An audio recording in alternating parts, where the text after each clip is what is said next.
Evo, ušli smo u portu crkve Svete Trojice.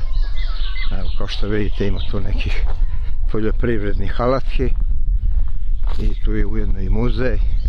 Kao što vidite, sve to ispod u hladu tih lipa, vidite, velika lipa ispred hrama.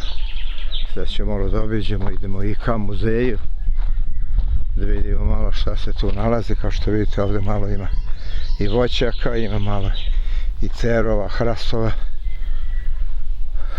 Idemo, evo tu je jedna lipa, tu je i česma, znači da može čovjek se malo osveži. Kao što vidite, evo tu je crkva, tu je i zvonik, tu je i zgrade, evo vidite. I idemo sada, ulazimo u muzej. Bila je muzika, bilo je sve. Fenomenalno je bilo. Uvijek je dobro, saticu utišli. Dobar dan. Bio je ručak isto tu. Evo, pogledamo. Gledajte. Rukotvorine i sve to. Gore imate etno muzej uz stepenice s 417 stavke, to ima.